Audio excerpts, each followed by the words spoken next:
نصل إلى 5 النجوم، وهو الشاعر الذي يحمل الرقم 20، هشام الجخ من مصر الحبيبة.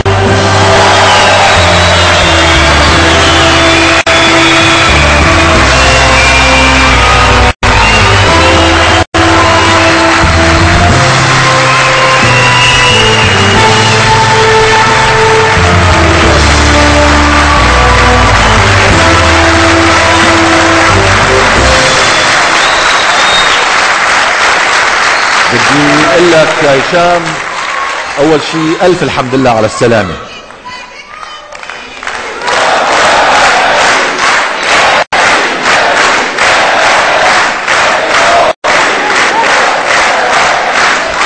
هشام، نحن طبعا كنا مفقدينك الحلقة اللي فاتت. كثير من الاتصالات وكثير من التعليقات جاءتني على موقعي في الفيسبوك، وهي تسأل أين هشام، لماذا لم يأتي؟ طبعا وضحنا للمشاهدين بأنك لم تنسحب، لأن الكثيرين ظنوا بأنك انسحبت وأنك ستكون موجود في هذه الحلقة، وأهلا بك في هذه الحلقة، ونحن بانتظارك يا هشام. بالتوفيق.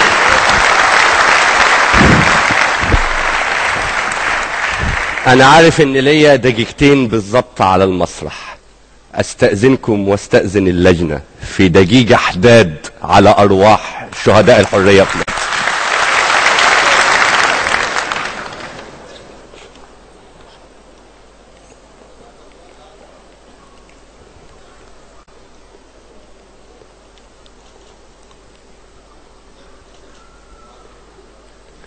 شكرا.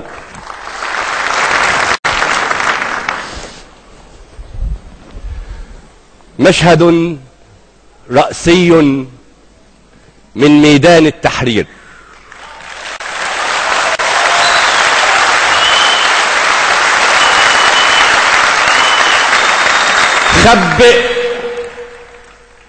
خبئ قصائدك القديمة كلها،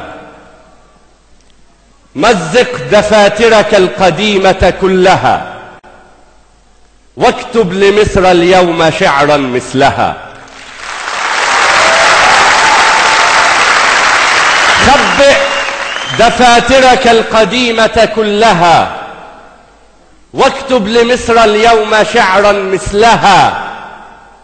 لا صمت بعد اليوم يفرض خوفه، فاكتب سلاما إلى مصر وأهلها.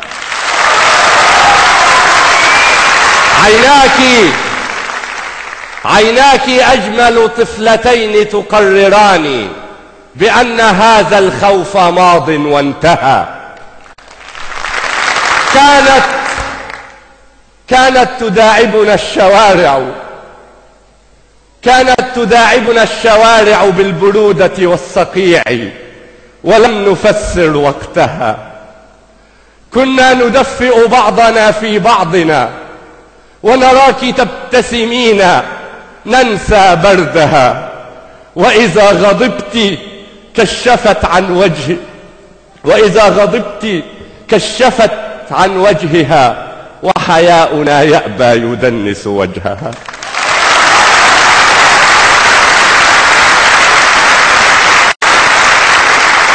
لا تتركيهم يخبروك بأنني متمرد خان الأمانة أو سهى. لا تتركيهم يخبروك بأنني أصبحت شيئا تافها وموجها. فأنا ابن بطنك، وابن بطنك من أراد ومن أقال ومن أقر ومن نهى.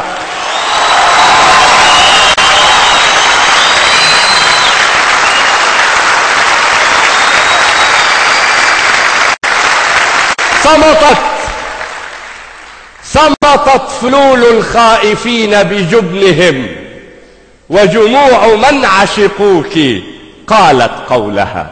شكرا.